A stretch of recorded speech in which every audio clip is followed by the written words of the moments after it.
Boy, John, time really does fly when you have an incredibly hectic schedule. Any Chinese balloons floating your way? Oh, yeah. Tonight we have a very, very special show for everybody. Um, last week we were looking at some prestidigitation related stuff. And so this week we're going to do the balloon illusion. I don't know. You guys see this? I don't know if people fully appreciate the depth of your prestidigitary chops because you told me something today. I feel like you actually have told me it before, but it's one of those things that you said it again and I was like, that's staggering.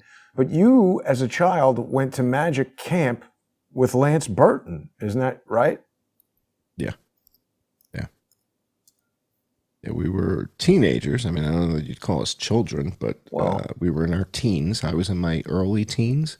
Was that He was in his Tannins? mid-teens.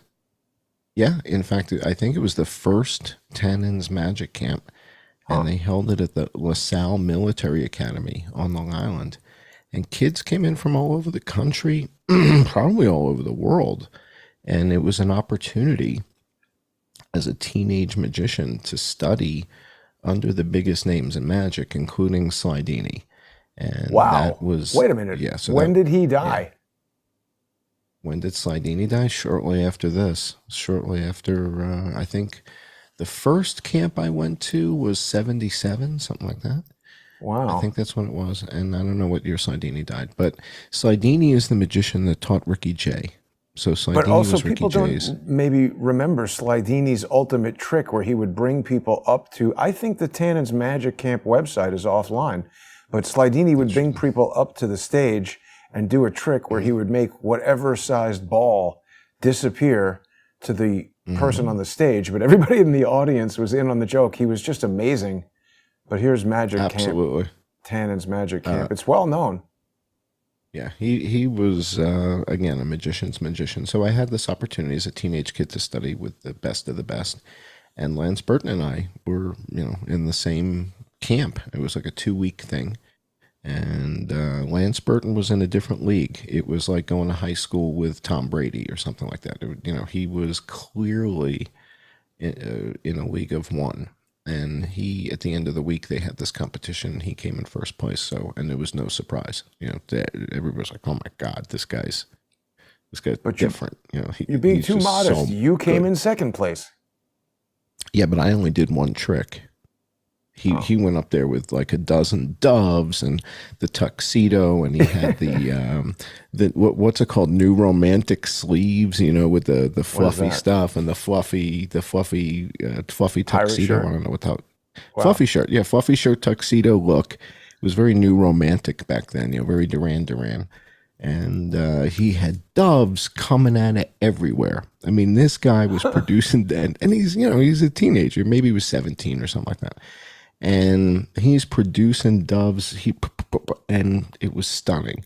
I went up there and just did one trick. That's all I did, and then walked off the stage. Still, you came in. That's typical of me. I'm a one-trick pony. It's like as soon as you give me a second pony, I'm already confused. I'm a one-trick pony. I did one trick, and that was it. Well, it's still So impressive. tonight, Wow, he's still. well, he's what still we're going got to do the is we're going to do sleeves. the balloon illusion because the balloons are in the news, right? And it's not that often that balloons are in the news. Yeah. And then last week's show, it was just kind of breaking news as we were going live in last week's show. Right. And I was kind of stunned that everybody's like, really? Everybody's paying attention to the balloon? It's like we got the Twitter files and Congress and testimony and all this is going on. And all of a sudden there's a balloon. I feel like we were watching F Troop. Do you remember? What was Yeah. it? Corporal Aghorn? They would go, "It is balloon" or something like that, or I forget from the forget it. Anyway, we got a lot of stuff to share with the YouTube audience, and then again, when we go to the patron only show for the people that support our work on Crowdsource the Truth and on I Am John Cullen, when we go to Patreon and Subscribe Star, and for your subscribers over at Odyssey, I don't have the Odyssey thing, but you do. When we go over there, not only am I going to perform the balloon illusion, I'm going to show you guys how it's done. Whoa. And I'm going to show you, we'll go into the slide deck in a second, and I'll show you in the slides how I believe this whole balloon thing came together. And we've got some video footage, and I think it's very, very powerful. Wow. I don't know if anybody has done that. I've heard a lot of people getting pissed off about the balloon and speculating about the balloon, but we haven't yet seen an explanation. There's been a lot of finger pointing, some name calling. There was that, somebody said that Mattis knew about balloons but didn't tell Trump, and then Mattis said no. And then I don't care about what anybody has to say.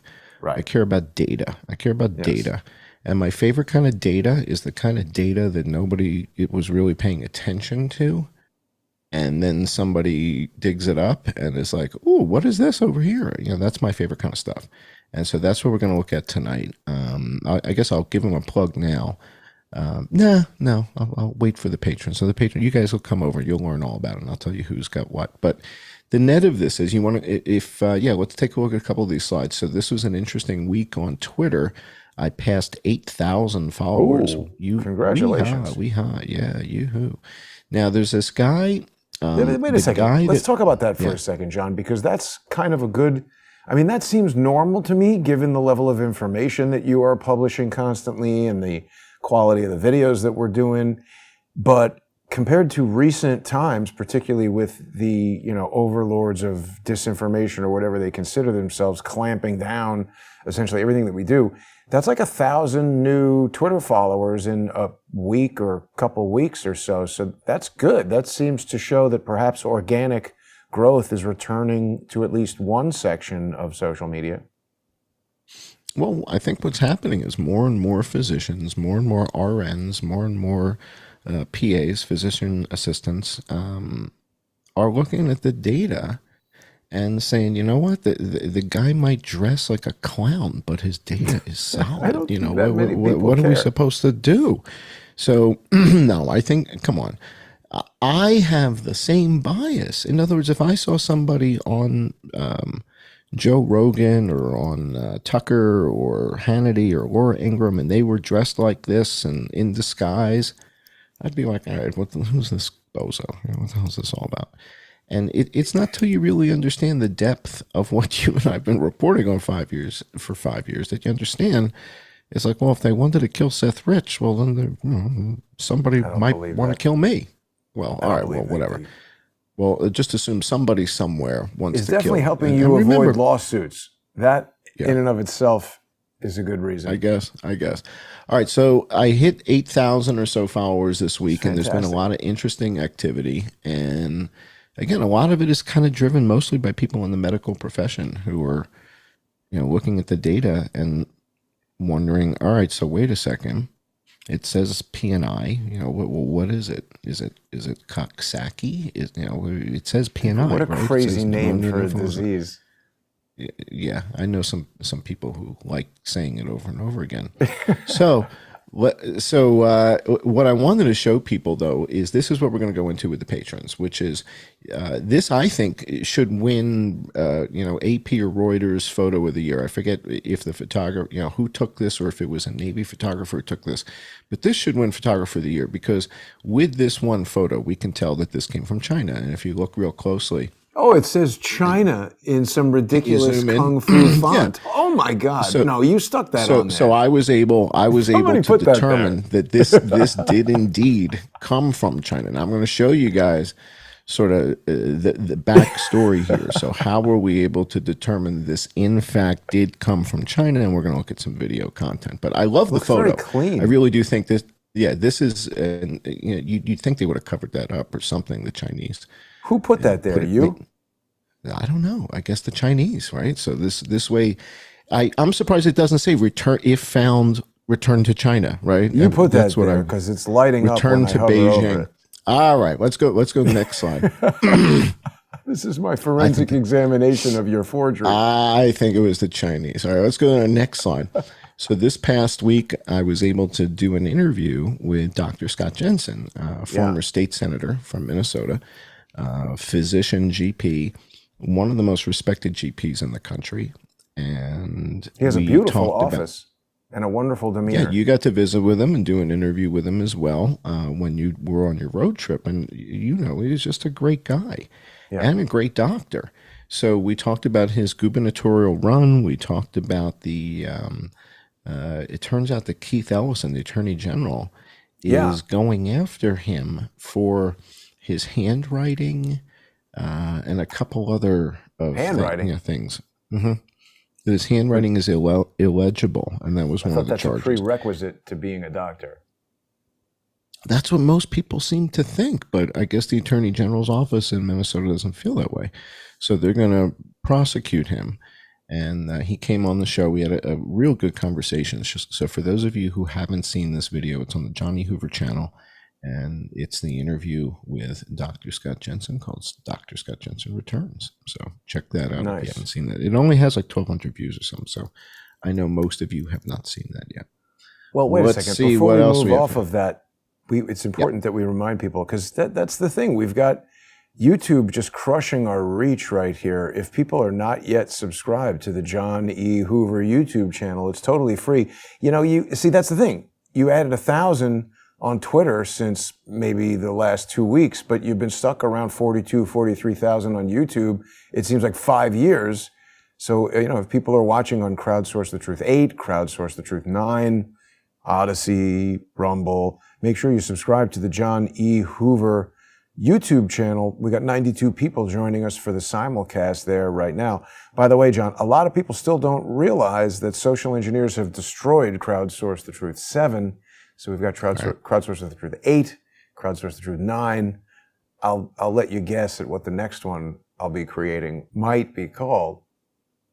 I think you have to check with the board at Apple first, because I don't want you to violate any patents that they might have on. I won't use an X. Apple use a regular has 10. patented numbers, I think. So you got to be careful there.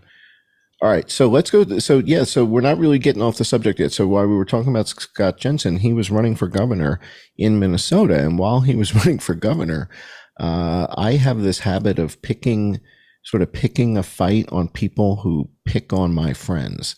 So this guy Tim Walz was running against Dr. Scott Jensen. And he was the incumbent governor of Minnesota. So my questions to him, I kept posting these on Twitter, and I said, so how did Tim Walz, the governor, guide Minnesota to more COVID deaths than Nigeria? Isn't that a public health failure of epic proportion, since Nigeria has over 200 million people? If Dr. Jensen were governor, that would not have happened. This is clearly the time for Dr. Jensen. So I guess I was getting a little political there. But it was based on how the hell do you have more dead than Nigeria? If you have more dead than Nigeria, it's time to step down. What did Dr. Jensen what does say Bill about Maher this? call it? Bill Maher calls it new rules, right? New rules. Yeah. New rule. If you get more dead than Nigeria, you've got to resign. That's it. That's where this is the new rule. The new rule is if you've got more dead than Nigeria, you resign. Next. Yeah. So did you ask somebody else get in here? Yeah. Did you ask Dr. Jensen about this specifically? Like, what would you have done if you were the governor? Well, again, I'm a little nastier. He's a nice guy. I'm not a nice guy. So when you go to the next slide, go to this next slide. So again, I was. He's talking about Walz, and I'm like, well, Minnesota's public health failure under Walz was spectacular. Yeah. Ethiopia has over 100 million people and half as many dead from COVID as Walz. That's crazy. To me, that's a crime. That's criminal negligence in my neighborhood. How is this not criminal? I thought people don't have food. If that's not criminal negligence, what's criminal negligence? What's that? What were you saying? I thought people don't even have food in Ethiopia. How can they have a better public health outcome than Minnesota? Well, that was kind of what I was wondering here. So I wanted to engage him where he's the weakest and just punch him in his soft white underbelly again and again. So I think I did another one. I think I did another tweet that said, and this was to the Chad Hartman show. I think Chad Hartman has a show in Minnesota. And this was Walz led Minnesota to over 13,000 COVID deaths. This was at the time I sent this, which was July of 2022. Walz led Minnesota to over 13,000 COVID deaths. That's more than Nigeria, more than Ethiopia, more than Kenya, more than all of Australia. Wow. It's time for Walz to move on. Dr. Jensen can bring back the Minnesota we love.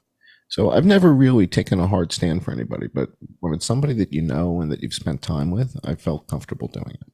Especially given that this guy's got more people dead than Ethiopia and Nigeria and Kenya. And yeah. It's like, dude, you got to step down. You got to know when it's time. You got to know when you're in over your head. So yeah. How is Elon Musk doing? My opinion. Well, Elon put a tweet out this week. He changed his name, remember, to Mr. Tweet a week ago, yes, which I enjoyed. So I like Mr. Tweet. All right. So Mr. Tweet put out, I think, one of the most important tweets that he has since he bought the company. So we've been through the Twitter files now for weeks. So they've been releasing this stuff. Met Taibbi, what's his face, Berenson, who doesn't seem to have time to go through the documents. Yeah, what's up with that? He got too much money. Harmeet Dillon got him too much money. The girl that used to be Barry Weiss used to be with the New York Times, right? So she did some. So a number of different journalists have been going through this stuff for weeks and weeks and weeks and weeks. Sorry to interrupt. We've got an incredibly stupid question here from someone using a fake name that I want to shut down. Are you a Freemason, John? No, but I come from a long line of Freemasons. So you do? Oh yeah. As a child, I used to spend time in the Masonic temples in Philadelphia. Wow. With my How would this grandfathers. person have guessed that? But I mean, is that a guess? Yeah. This seems like a wind-up. Anyway, both forget sides it. of the family too. Both grandfathers. Both grandfathers. We're going to have to talk about that. Yeah. Ring-wearing Masons with the secret handshakes and all that. I never got. But as a kid, they used to take me to the Masonic temples and all that stuff, and the big one in Philadelphia. Did they sacrifice any goats or anything like that? Yeah, but what's wrong with that? I thought everybody does that as a kid. Come on, you're joking. Weren't all the other? I thought all the other 7-year-old kids were going with Grandpa to sacrifice goats too. Come on, that's not weird. All right, so let's talk about this tweet from Elon, because the Masonic thing is a joke. All right, so but yes, both my grandfathers are ring wearing or were. Yeah. All right, so Elon puts out a tweet saying the worst offender in U.S. government censorship and media manipulation is an obscure agency called the GEC. It's like, whoa, baby. Whoa, baby. The chat is on fire now, wanting to know what degree your grandfathers were. One below Grand Poobah. So, like, whatever the highest is, they were the one below it. Yeah. Both of them. Yeah. And I think my dad was one below that.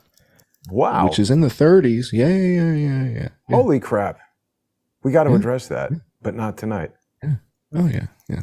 We can talk about Operation Paperclip, all that kind of crap too.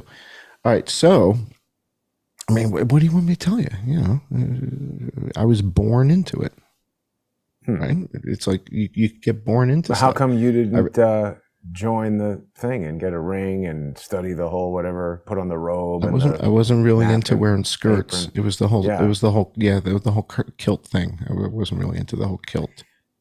And, you know, to tell you the truth, by the time I was of adult age to pursue it, I got married young. And, you know, I was already married, and I don't know. It wasn't something I was really, I was curious about it. Saying that their grandfathers were, I mean, whatever. What does that mean about you, your grandfather? Again, remember back then there were only like 2 channels on television. Right, there wasn't a lot to do. Yeah, there wasn't even television. So what were we going to do? Sit home and listen to your wife all night long? No, there was a lodge, right? They had to get out of the house. And I'm sure it was an excuse for playing cards and whatever the hell they were doing. All right, so let's talk about some content here. The fact that Elon Musk is talking about the GEC is kind of big. I mean, we've been talking about the GEC now here on the channel for years. And the fact that I believe that many of the social engineers that continue to attack your work and my work are actually funded by the GEC, whether they know it or not. They may not be aware of it because of the way that they run the money through various contractors. But at the end of the day, people who are producing content and getting paid somehow to produce content that continues to ridicule your work, my work, for years. I want to put a point on that. What kind of adult does that? Wait. Do you? People are free to criticize, ridicule, challenge anything that we say. But Right. if you do that just by saying, oh, this is a conspiracy theory, or John is a Mason, or John was debunked by Osterheimer or something like that, that is stupid. That is not a legitimate argument. What you need to do is say, well, John said this number of people died in Nigeria or whatever, but here's another study that says X, Y, this and link Z. over the WHO. Right. Says this. No one's right. doing that. It's these people No. who just come out and try to get my parents' home address and antagonize old women who are recovering from spinal surgery and do all of this insane stuff that has nothing to do with actually challenging the content of what we're saying. People are saying GEC stands for what?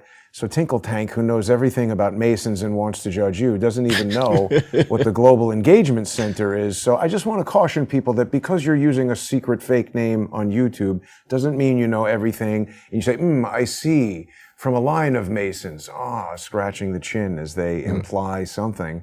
But the Global You know what that Engagement means? Center, All that means to me is that, like, genetically, yeah. I can kind of line something up vertically pretty well. Like I that's about bricks. it, right? I can lay a cornerstone without a whole lot of training. It just kind of comes naturally. But other than that, it's not good for a damn thing. Like, if I go to Starbucks, I still have to pay $5.35. It's a weird ass building. There's no in secret Philadelphia. handshake that you get $1 off. There's none of that. All right. How much Let's time? We only briefly have like go another into minute or two. Well, we only got a minute or two, but let's just, since people had a question about it, let's just briefly go into the Global Engagement Center. This is something that was developed within the Department of State, I think in like 2016. Its mission, maybe 2014, its mission is to direct, lead, synchronize, integrate, and coordinate U.S. federal government efforts to recognize, understand, expose, and counter foreign state and non-state propaganda and disinformation efforts aimed at undermining or influencing the policies, security, or stability of the United States, its allies, and its partners. Now, by the way, influencing the policy of the United States government is something that we, the people, have a direct right and, frankly, an obligation to do because the government is by us, for us. So the notion that the that's State fine. Department, And they're saying, no, they're saying that's fine. You do that. You do you do you. They're and gonna we've got a counter it. budget. Right. Well, and we've got a but budget, this is right? Foreign. So they're saying, this is saying foreign. The part that they're not telling you about is that they're just going to lie and say you're affiliated with foreign whatever, even if you're not, so that they can do stuff to shut you down. well, I think that because my original broadcasts began in Thailand and I was associated with being in Thailand, that gave them the ability to do a FISA warrant, put these guys on me, and put the agency that's responsible for foreign threats on me, right? So the FBI is responsible for domestic threats. There's another agency that's responsible for foreign. And the fact that I was living overseas, they consider that a foreign threat. And that's where you get the FISA warrants. I believe there's a FISA warrant with my real name on it. Wow. Well, you just said something important that I wanted to address.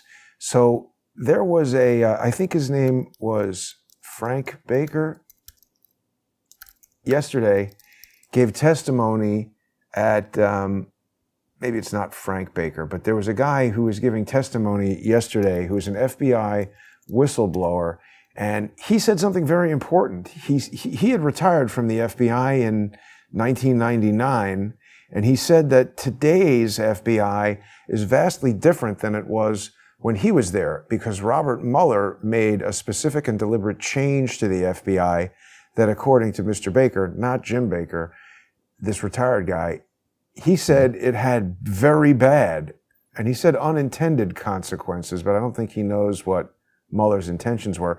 The change was that the FBI went from being a law enforcement agency to a counterintelligence agency, an intelligence agency, and that's much different because he was saying that, when you're a law enforcement agency, you're gathering evidence and, doing all this work to eventually appear in court to raise your right hand and tell the truth, the whole truth, and nothing but the truth. Whereas intelligence agencies and counterintelligence operations involve deception and providing assessments and guesses, none of which flies in court. The other thing that he said that Mueller had changed about the FBI is that previously it had been very decentralized, where the local offices, the field offices, could make all kinds of decisions. But after 9/11, it became very sort of centralized, top down. John, we're just about out of time here, ready to make our move to subscribestar.com/IamJohnCullen, patreon.com/IamJohnCullen, and subscribestar.com and patreon.com/crowdsourcethetruth. Take us out with the final word. The head of counterterrorism at the FBI was Aaron Rouse. Aaron Rouse is then put in charge, special agent in charge in Las Vegas. Prior to his role in Las Vegas, he was the head of counterterrorism for the FBI. Not surprised. Counterterrorism is all about lying to us. But anyway, yeah. Well, and right, someone said you had me at counter, because notice it's not the anti-terrorism division, it's the counterterrorism division. As far as I understand, that means using terrorism to fight terrorism. We're going to be back in less than 5 minutes with John's amazing balloon illusion. Join us on Patreon, Subscribestar, and